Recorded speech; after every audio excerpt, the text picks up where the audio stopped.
este tema de María y la Eucaristía. Así que sí les voy a pedir que estén atentos. Bueno, un aplauso, ándale pues al Padre. No se queden con las ganas de aplaudir. Pero así como están sentaditos, para que ya no se muevan y no levanten polvo, vamos a rezar un Ave María a la Santísima Virgen para que por su intercesión la palabra que les va a dirigir quede en su corazón y dé abundantes frutos.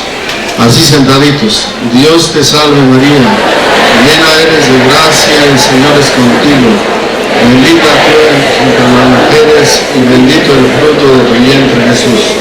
Santa María, Madre de Dios, ruega por nosotros pecadores, ahora y en la hora de nuestra muerte. Amén. Trono de la sabiduría, ruega por nosotros. Bueno, son todos suyos. Gracias, Padre.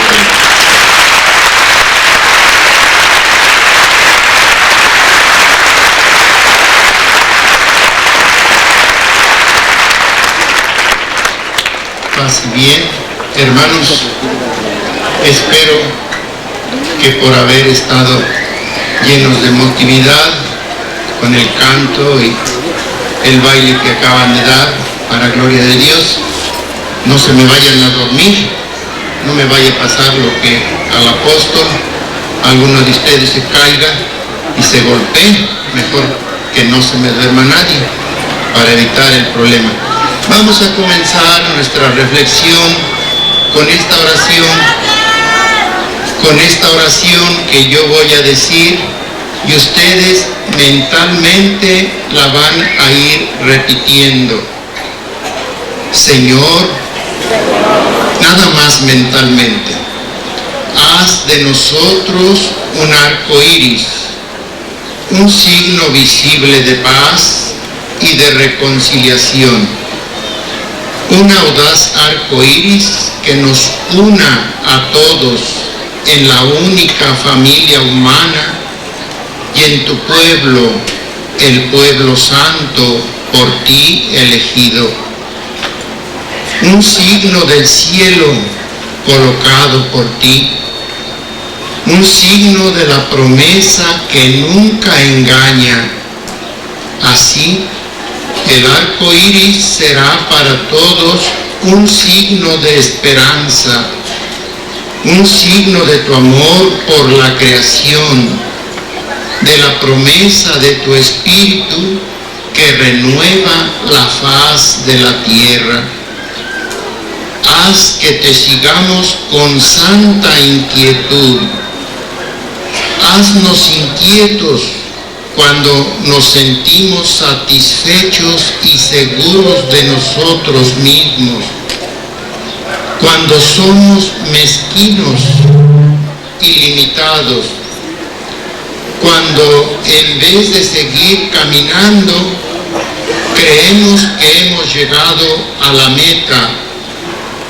Haznos inquietos cuando apagamos la ilusión y la esperanza con nuestra despreocupación y nuestra conformidad, cuando perdemos la sed de tu presencia y la pasión por la paz y la justicia. No permitas que nos domine la indiferencia ni la ceguera frente al futuro, ni el celo visionario, ni el ansia ciega que nos impiden ver la realidad y hacen estériles nuestras acciones. Danos la paz que es fruto del encuentro contigo, el tacto, la afabilidad, la cortesía.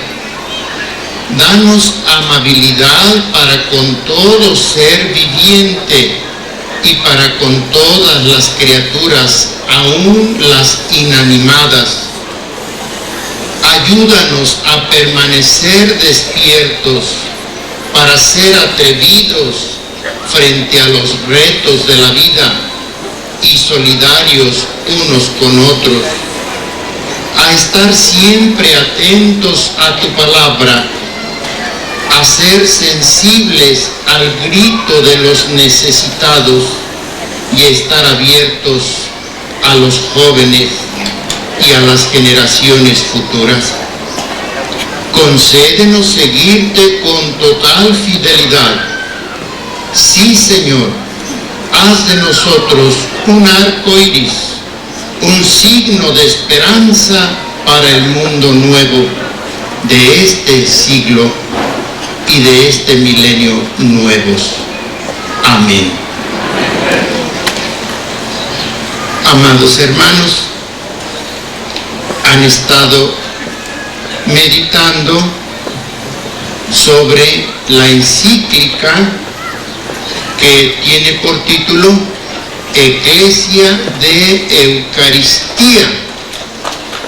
Y ahora me han pedido que reflexione con ustedes para tratar de ayudarlos a crecer en la fe en el capítulo 6 de esa encíclica. Este capítulo tiene como título, como tema, en la escuela de María, mujer eucarística. Fijémonos bien, amados hermanos, ya desde el título encontramos dos situaciones, dos realidades que deben atraer fuertemente nuestra atención. La primera es María, mujer eucarística. Quiere esto decir que María no se entiende sin la Eucaristía.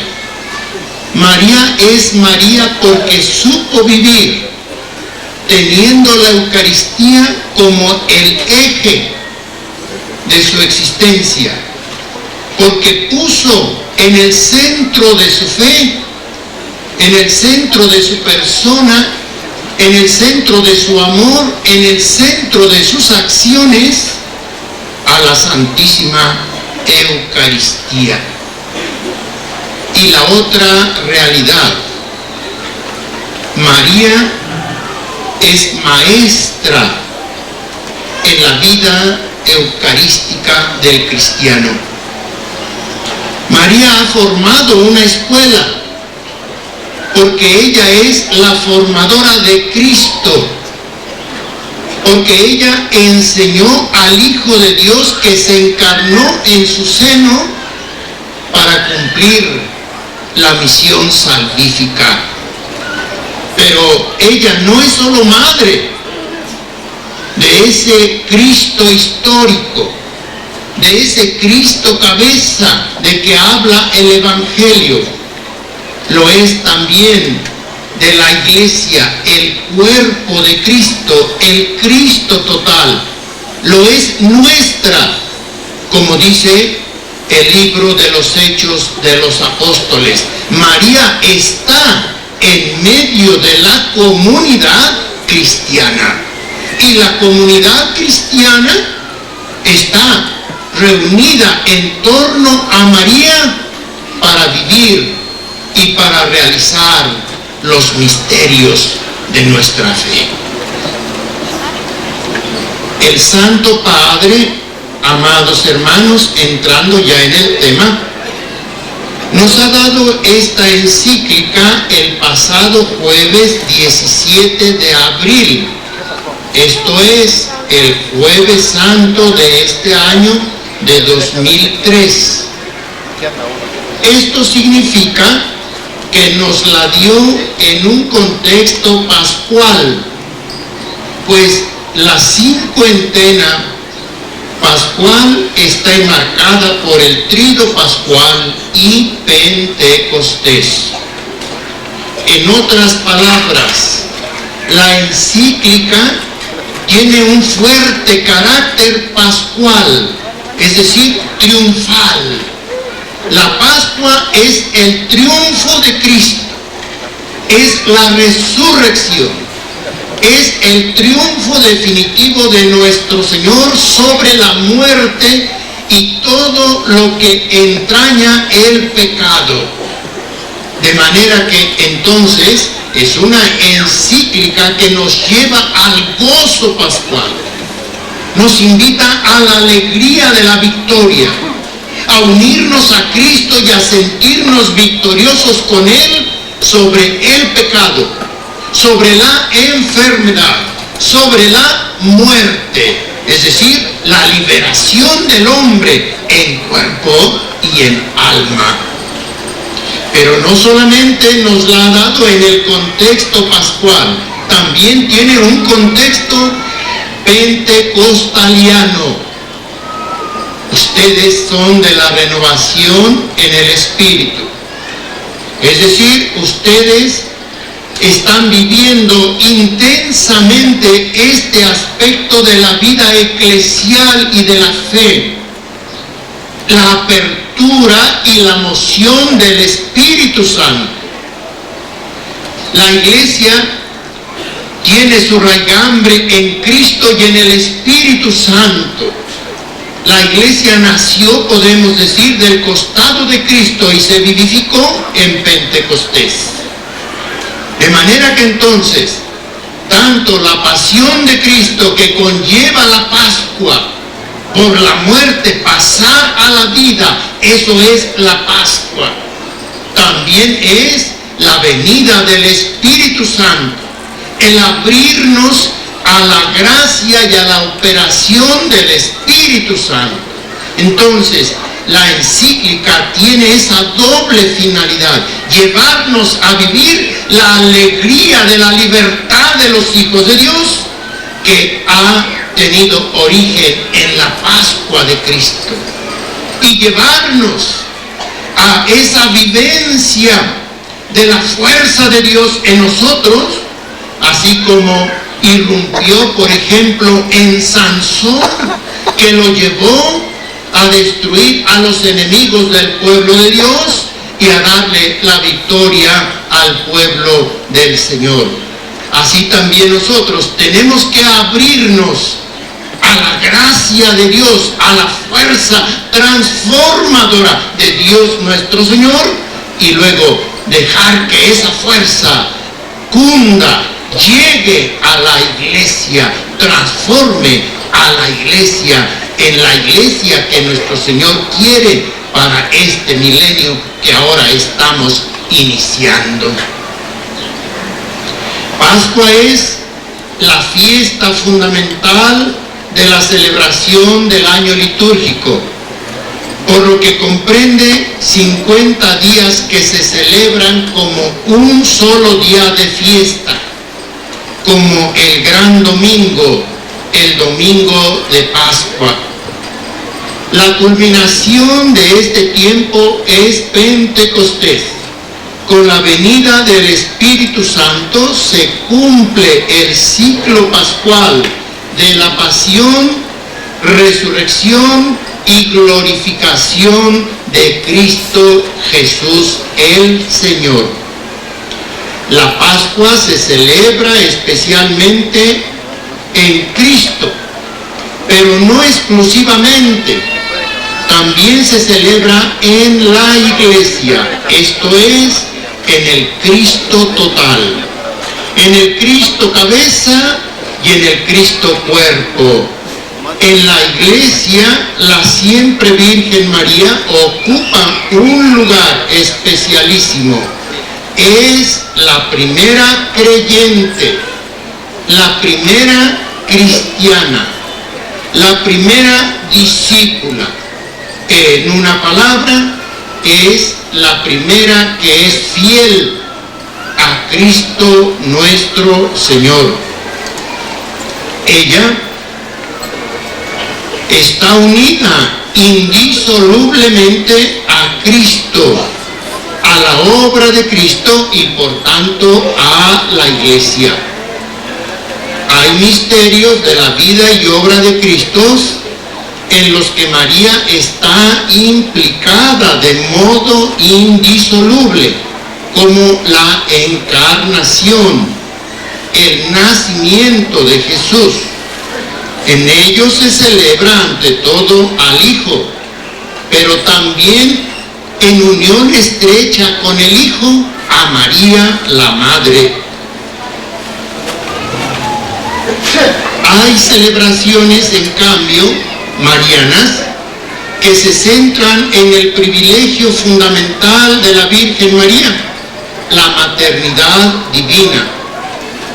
La preparan para ese privilegio o son fruto de ese privilegio.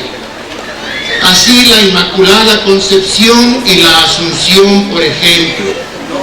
Otras, finalmente, expresan en forma más clara algo ya celebrado, como sucede con María Reina y con el corazón inmaculado de María. Celebran el patrocinio de la Santísima Virgen sobre países y familias religiosas, sus apariciones o alguna advocación local. Sin embargo, en todas ellas está también presente y en primer lugar Cristo nuestro Señor. Es decir, donde está María, está Cristo. Y María no puede estar cuando haya ausencia de Cristo nuestro Señor. Una garantía, un signo tangible, una manifestación de la presencia de Cristo es la presencia, el amor y la devoción a María Santísima. Así tenemos que la celebración pascual es al mismo tiempo la celebración de María Santísima por su relación estrecha con Cristo y su relación estrecha con el Espíritu Santo. Santa María de la Pascua es al mismo tiempo Santa María de Pentecostés. Hablar de María Eucarística es hablar de María Pascua y hablar de María Pentecostés. La celebración de Santa María se une a la celebración pascual del Espíritu Santo, porque fue este el que engendró a Jesús en el seno virginal de María, el que resucitó a Jesús de entre los muertos y el que dio fuerzas a la Iglesia para vivificarse en Pentecostés. Esto es porque es claro el carácter neumatológico de María Santísima y sus celebraciones, porque María Santísima es inseparable del doble meollo pascual de Cristo. Cristo Jesús resucitado y Cristo Jesús enviándonos al Espíritu Santo.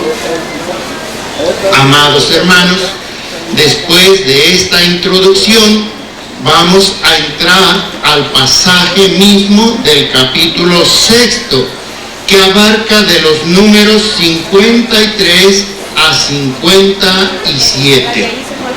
Vamos a irnos para mejor comprensión y provecho espiritual nuestro, vamos a irnos número por número, aunque quizá hubiera sido mejor hacerlo sistemáticamente. Vamos a seguir el texto. En el número 53 se nos dice que María puede guiarnos hacia la Eucaristía.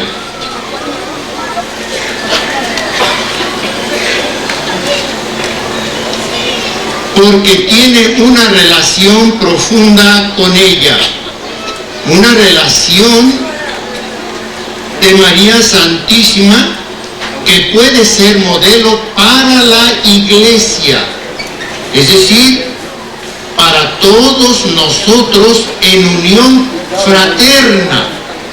Somos el pueblo de Dios y como pueblo, María Santísima sirve de modelo para que vivamos la Eucaristía. Eclesialmente, María Santísima nos enseña a vivir la Eucaristía, pero también nos enseña a vivir la relación personal con la Eucaristía. Nos enseña a vivir a cada uno de nosotros como cristiano lo que es la Eucaristía, lo que la Eucaristía significa para la fe, lo que la Eucaristía significa en mi vida como fuente de fuerzas para la acción, como fuente de gracia para mi transformación. De manera que entonces esto es lo que nos dice en primer lugar el número 53. Como cristianos y como Iglesia, María Santísima es el modelo que nos enseña a vivir eucarísticamente. Enseguida nos hace una aclaración. Dice, el Evangelio no habla explícitamente del tema, pero sí implícitamente en algunos de los pasajes que vienen a continuación. De manera que entonces nos aclara, si ustedes van a buscar la expresión María Eucarística, no la van a encontrar en la Escritura, pero dice, las enseñanzas que la Escritura nos da de María Santísima incluyen esta afirmación: María es eucarística, y por tanto nosotros podemos aprender de ella, la primera discípula, la discípula más aprovechada de Cristo. Digo, podemos aprender de ella a ser discípulos del Señor, a vivir eucarísticamente. El primer pasaje de que nos habla es el pasaje del libro de los Hechos, donde, como ya decía hace un momento, María Santísima está presente en la iglesia naciente. Se trata de los dos primeros capítulos del libro de los Hechos de los Apóstoles, el capítulo 1 y el capítulo 2. Por ejemplo, en el capítulo 1, versículo 14, refiriéndose a los 11 llamados apóstoles, acuérdense que al principio Judas no había sido reemplazado, más tarde va a ser reemplazado y serán 12 como al principio del llamamiento de Cristo nuestro Señor. Pero en este momento del comienzo de la iglesia, del libro de los Hechos, solamente son 11 apóstoles. Pues refiriéndose a ellos dice el versículo 14, todos los cuales, animados de un mismo espíritu, perseveraban juntos en oración con las mujeres y con María, la madre de Jesús, y con los hermanos de este. Y luego en el capítulo 2 añade, en el capítulo 2, versículo 42, dice, perseveraban todos, también María, a quien acabamos de mencionar, en el versículo 14 del capítulo 1, dice, perseveraban todos en las enseñanzas de los apóstoles, en la unión fraterna, en la fracción del pan y en la oración. Fíjense ustedes en qué cosas estaban unánimes como iglesia, encabezados por María, porque aquí comienza la enseñanza de María. Dice, perseveraban en las enseñanzas de los apóstoles.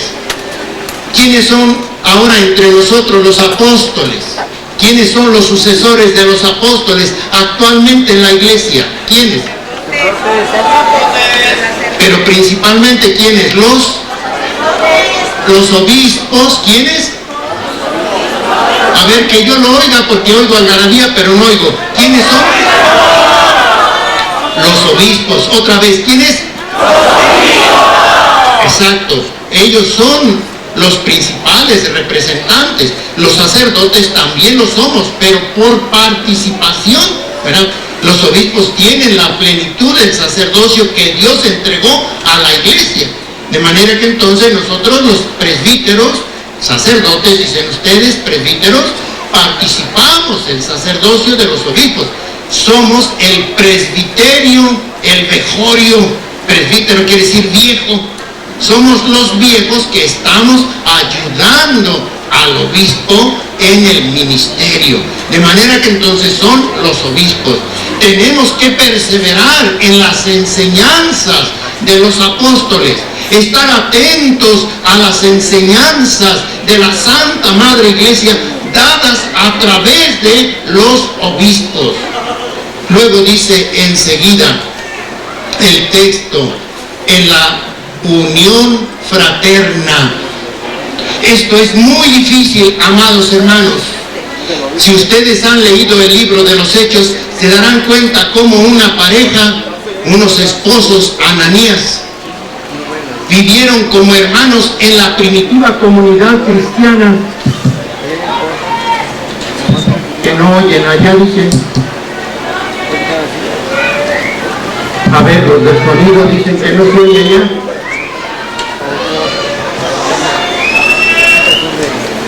Ya vienen los del sonido, un momentito. Paciencia, no se alebreste.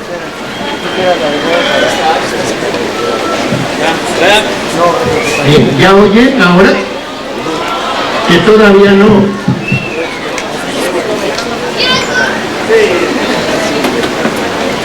Digo que lo que nos es más difícil es la comunión fraterna, porque hay que vivir amándonos como lo que somos, hermanos. Y digo que aún en la primera comunidad eclesial que tenían tanto fervor, llegó a haber defectos. Ananías vendió sus propiedades y por amor fraterno iba a compartirlos con la comunidad, pero resulta que él se reservó una parte para sí y eso desagradó al Espíritu Santo, de manera que ya había defectos aún en aquellos momentos. Desde luego que no quiero decir que eso debe consolarnos a nosotros, simplemente nos lleva al conocimiento de nuestra realidad humana, pero tenemos que enardecernos. Si nuestra condición es frágil, nosotros tenemos que hacer acopio de fuerzas, tenemos que abrirnos al Espíritu Santo para que Él nos capacite, nos llene del amor que es y podamos amarnos como hermanos. Esto es lo que queremos. A esto nos enseña la Santísima Virgen cuando estuvo en medio de la comunidad cristiana naciente. Nos enseñó a amar como Dios nos ha amado a nosotros. Y eso es lo que debemos aprender de María Santísima. Y luego viene la fracción del pan. Esta es la palabra, el nombre que se da a la Eucaristía, a la celebración eucarística, a la misa, como decimos nosotros.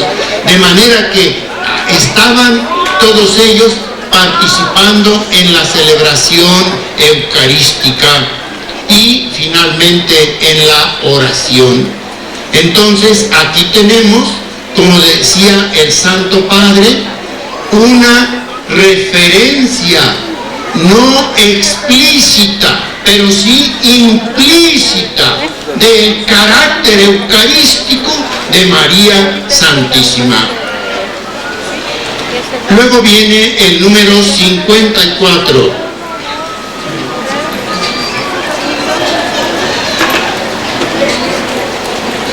Y en el número 54 se nos pide partir de una actitud interior. Es decir, María Santísima sobre todo nos va a enseñar a ser eucarísticos a través del misterio de nuestra fe.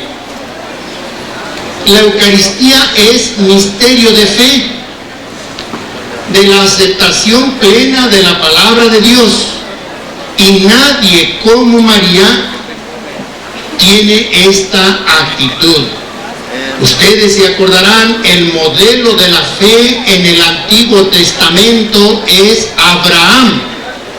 Y Abraham es un hombre abierto a la palabra de Dios. Se presenta nuestro Señor a Abraham y le dice: deja tu tierra, deja tu parentela y vete a la tierra que te voy a dar. Y Abraham abandona esa tierra que conoce y se va sin saber a dónde, porque no conoce la tierra prometida. Se va siguiendo el mandato de Dios nuestro Señor, plenamente confiado en Él. Y pasa por la tierra prometida y sigue su peregrinación, y todavía a él no le toca entrar en la tierra prometida, sino hasta después de la liberación de Egipto.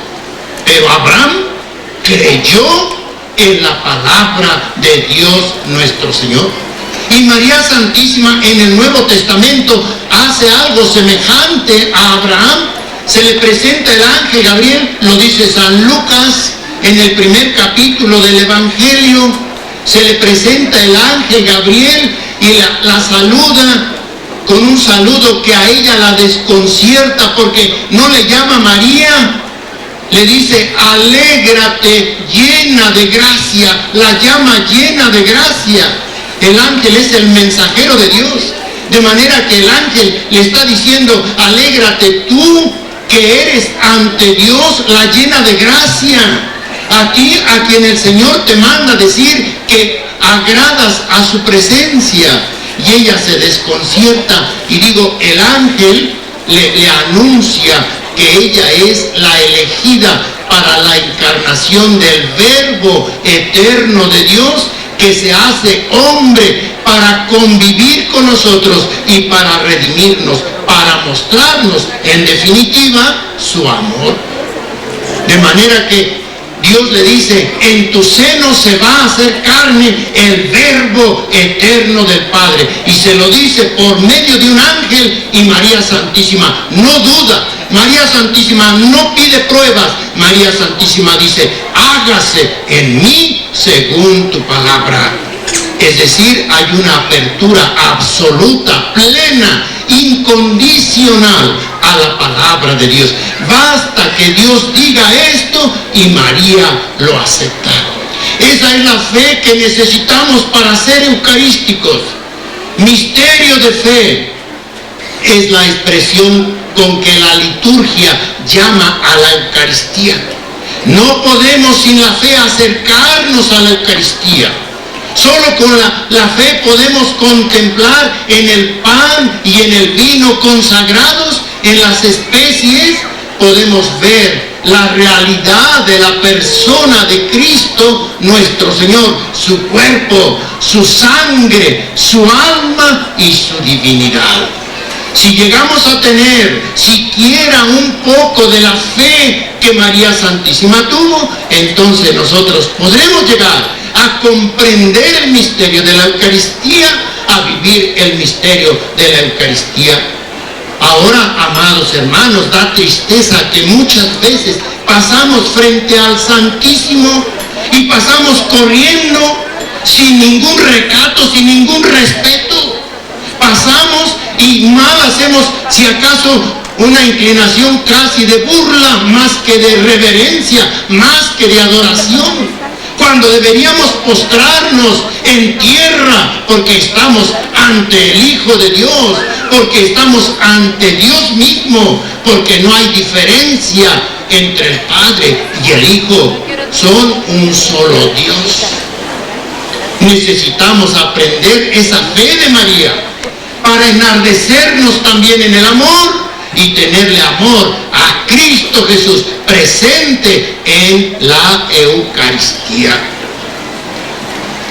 Luego nos da otro pasaje bíblico, y es el pasaje de Caná, las bodas de Caná que leemos en el Evangelio de San Juan, en el capítulo 2, los primeros 11 versículos, del 1 al 11.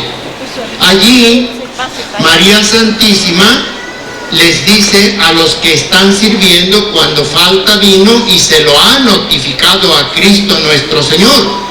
Les dice a los que están sirviendo, hagan lo que Él les diga. Juan 2:5. Y estas palabras de María podemos leerlas en este contexto con el sentido de una exhortación a la fe, de una exhortación a creer en Cristo, porque dice, hagan lo que Él diga, abran su corazón a la palabra de Cristo, pongan los oídos del Espíritu atentos a Cristo y hagan lo que dice esa palabra de Cristo nuestro Señor. De hecho, creo que solamente así podemos entender que si Cristo pudo cambiar el agua en vino, también puede cambiar un pan en su cuerpo y un vino en su sangre. Necesitamos una fe fuerte como la que tuvieron esos sirvientes por la exhortación de María. Nosotros la necesitamos para que se produzca el milagro eucarístico. Cristo necesitó la fe de los sirvientes que llenaran aquellas tinajas de agua, que le dijeran ya están llenas, y que lo oyeran, y cuando les dijo saquen y llévenlo al que está dirigiendo, ellos confiaron, sacaron de aquellas tinajas, aunque ellos sabían que habían echado agua, sacaron lo que allí había y lo llevaron al maestresala, y resulta que ya no era agua, era vino, porque tuvieron fe, porque confiaron en la palabra, porque hicieron lo que Cristo les mandaba. Por eso se dio el misterio eucarístico. Entonces, así necesitamos nosotros esa fe para que el misterio eucarístico siga aconteciendo. Si nosotros no tenemos la fe que María Santísima nos exhorta a tener en Caná de Galilea, jamás podremos hacer posible que nuestro Señor transforme el pan y el vino en su cuerpo y en su sangre. Y si tenemos esa fe, entonces siempre que participemos en la Eucaristía, no solo el sacerdote, también nosotros consagramos, convertimos el cuerpo y la sangre de Cristo nuestro Señor, ese pan y ese vino que le hemos ofrecido a nuestro Señor.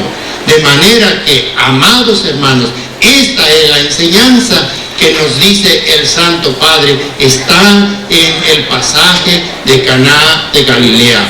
Otro pasaje que menciona en el número 55 de su carta, el Santo Padre, es la Anunciación, que nosotros leemos en el primer capítulo de San Lucas, versos 26 a 38. Allí María Santísima ofrece su seno virginal para la encarnación, y con este acontecimiento concibió al Hijo de Dios, y en la realidad física de su cuerpo y de su sangre, anticipando en cierto modo lo que realiza en todo creyente que comulga.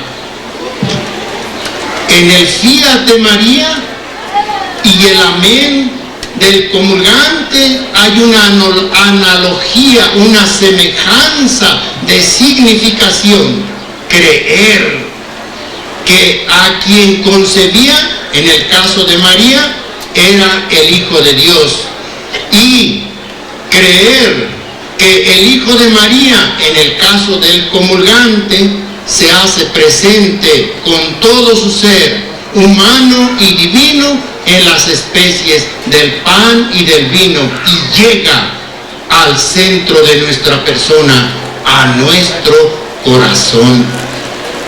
De manera que entonces en este pasaje de el hágase de la encarnación se nos da a nosotros el ejemplo eucarístico por parte de María de la fe que posibilita el advenimiento, la llegada de este misterio a nosotros. Cuando María dijo hágase, en ese momento el Hijo de Dios, por obra del Espíritu Santo, descendió al seno de María y al corazón de María, donde ya estaba presente, pero descendió nuevamente para enriquecer su presencia. Así también nosotros, en el momento que vamos a comulgar y decimos, cuando se nos dice cuerpo de Cristo, y nosotros decimos amén, en ese momento baja el Espíritu Santo y hace que Dios en Cristo, en la Eucaristía, se haga presente en nosotros. Nos convertimos en morada de Dios. Entonces se hace realidad la promesa del Emmanuel del Antiguo Testamento. Dios está con nosotros, Dios está en nosotros, Dios está en medio de nosotros. De manera que entonces, cuando vamos a comulgar, recordemos, vamos como María a dar el fiat de la encarnación. Vamos a ofrecernos para que en nosotros como humanos, como parte de la humanidad, se haga hombre Cristo nuestro Señor. Luego, continuando, también nos dice que en el nacimiento, que es el capítulo 2 de Lucas, versos 1 a 7, dice, María, embelesada, contempla al recién nacido, modelo de amor en el que debe inspirarse el comulgante y el adorador.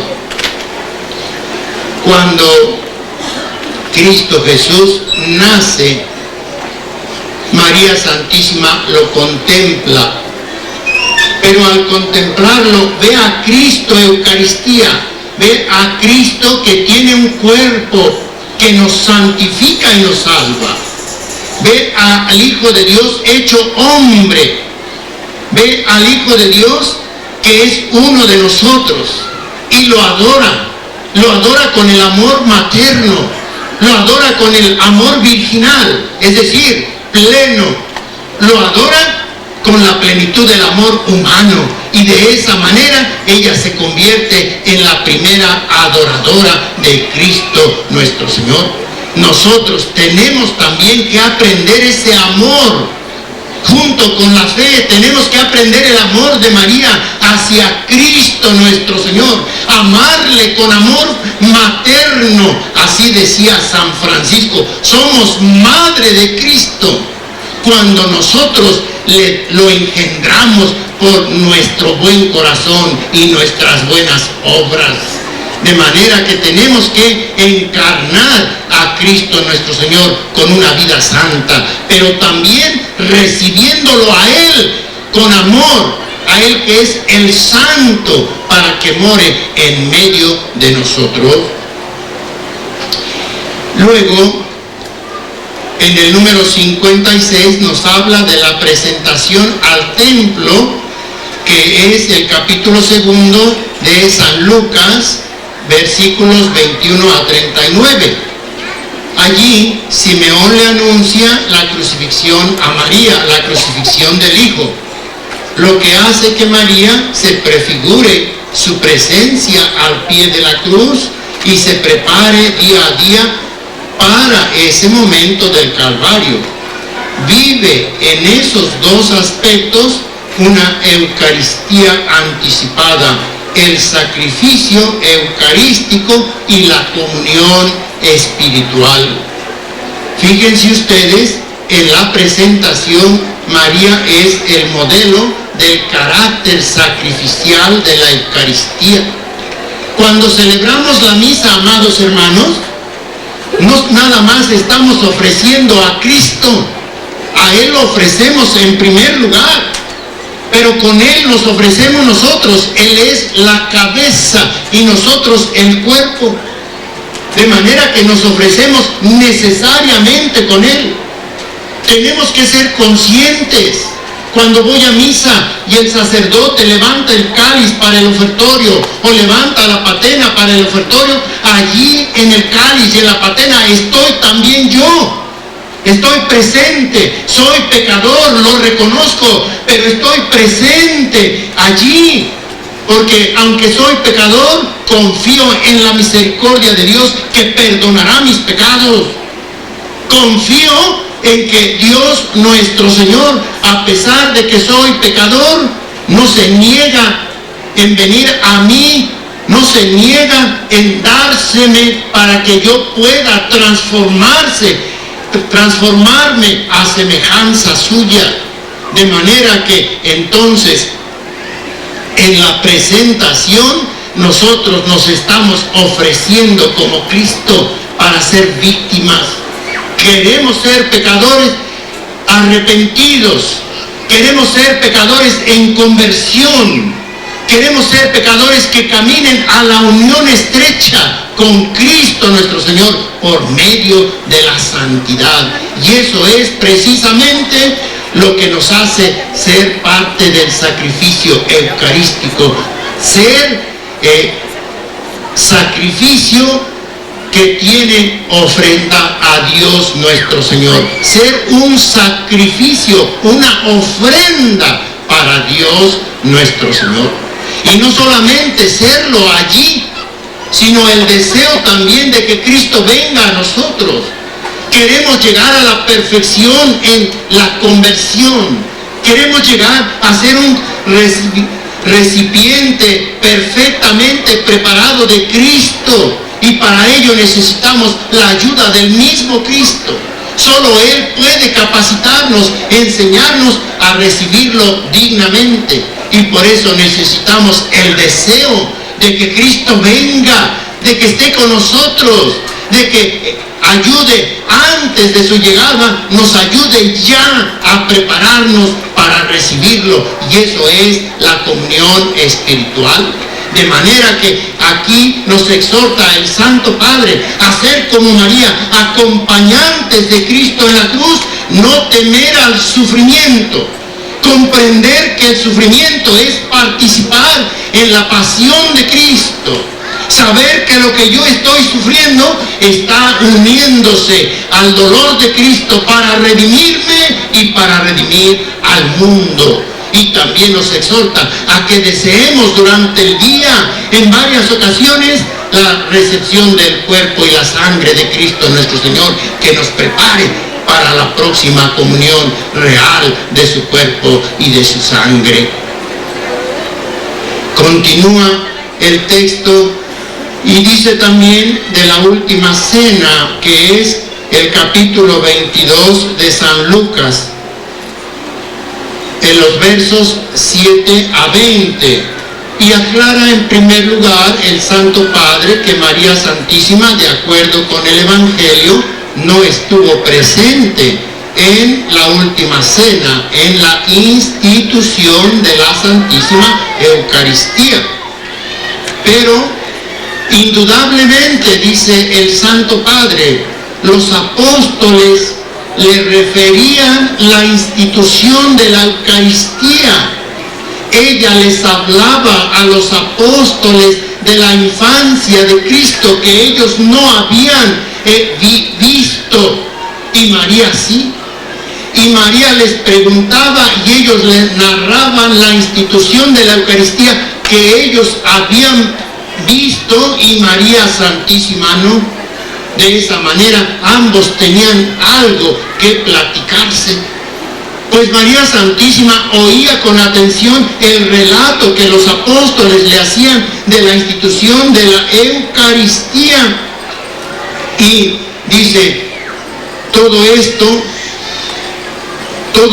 causó en ella un conocimiento mejor de Cristo nuestro Señor y al mismo tiempo un amor más grande que la llevó a ser mejor instrumento en la mano del Señor. Gracias precisamente a esa situación, María Santísima pudo comprender el misterio de la Eucaristía. ¿Cómo sentiría de emoción María Santísima cuando los apóstoles le decían, tomó el cáliz y pronunció la bendición y nos lo dio diciendo, tomen que es su sangre? ¿Cuál no sería la emoción espiritual de María Santísima cuando los apóstoles le decían, tomó el pan, bendijo a Dios y luego nos lo entregó diciendo, coman todos, es mi cuerpo? María Santísima debió estremecerse de pies a cabeza. María Santísima, que como dice el libro de los Hechos, participaba en esta celebración que Cristo les había mandado hacer, cuando oía esa primera celebración, indudablemente vibraba intensamente de emoción, de amor y de fe. Dice la institución de la Eucaristía, y es el número 57 del texto de la encíclica, que nuestro Señor establece la Eucaristía diciendo, esto es mi cuerpo, esta es mi sangre, hagan esto en memoria mía. San Lucas 22, 19. La Eucaristía es el memorial en el que está presente todo lo realizado por Cristo en su pasión y muerte, incluso aquello en que María estuvo presente, como es el caso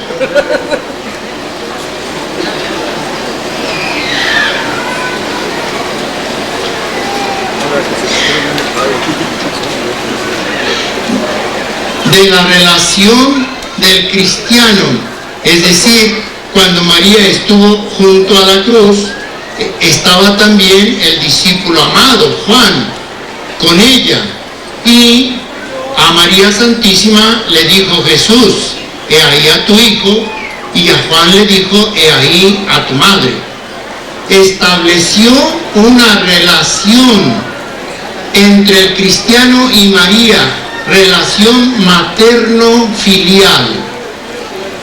Relación en la que Juan toma a María como madre y la lleva consigo, y María está siempre con Juan.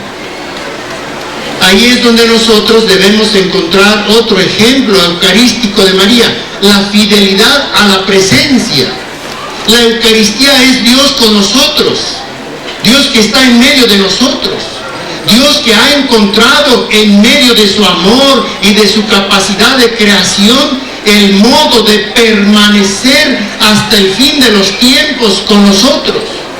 Nosotros necesitamos entender esa presencia perenne de Cristo. Necesitamos entonces estar continuamente recibiendo esa presencia, ese regalo de Dios. Si nosotros olvidamos esa presencia de nuestro Señor, entonces no tiene sentido la presencia. ¿Para quién está presente? Si Él quiere estar presente para nosotros y nosotros ni cuenta nos damos, no lo tenemos en cuenta. Necesitamos entonces estar conscientes de esa presencia de Cristo con nosotros y hacérnosle presente. De la misma manera que Él quiere estar con nosotros, nosotros debemos estar presentes con Él. Debemos buscar la presencia de la Eucaristía y ante la Eucaristía.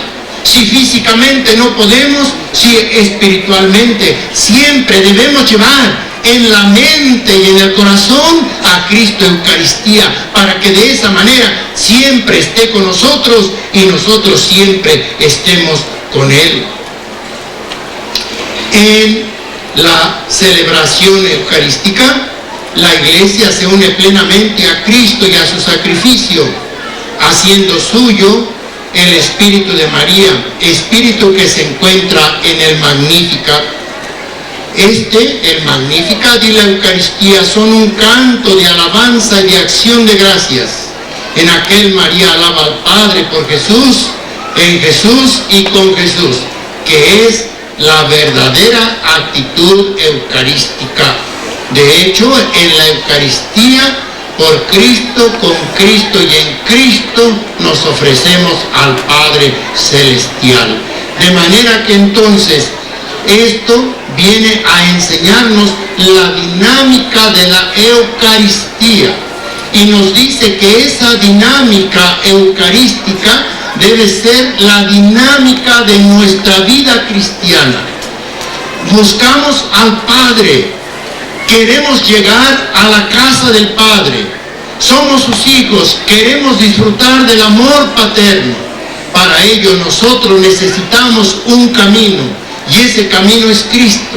Y solo cuando nosotros vayamos por Cristo, en Cristo y con Cristo, nosotros podremos llegar al Padre Celestial. María Santísima, en el canto de acción de gracias que llamamos Magnificat, allí nos enseñó este camino, el mismo camino que Cristo nos dio. Entonces, María en ese canto nos enseña a vivir la Eucaristía y a llevar una vida eucarística. Siempre que nosotros estemos en Cristo, siempre que nosotros vayamos por Cristo hacia el Padre, siempre que nosotros vayamos acompañados de Cristo, estaremos viviendo eucarísticamente. Amados hermanos, así termina este capítulo, que nos exhorta a seguir a María Santísima en el ejemplo que ella nos da de vida eucarística. Quiera Dios nuestro Señor que la meditación, que las breves palabras que yo les he dirigido, pero que van acompañadas de la moción del Espíritu Santo para ustedes, los ayuden a comprender mejor la enseñanza del ejemplo de María, la enseñanza de las actitudes de María, para que puedan vivir profundamente, verdaderamente como creyentes, la vida eucarística. María es mujer eucarística y es la primera discípula de Cristo nuestro Señor. Es la cristiana consumada. Nosotros que queremos ser cristianos y cristianos consumados, necesitamos imitar el ejemplo de María. Quiera Dios nuestro Señor, dador de todo don perfecto, darnos la gracia de lograrlo, para que con María y con Cristo reinemos en el reino del Padre Celestial. Que así sea. Amén.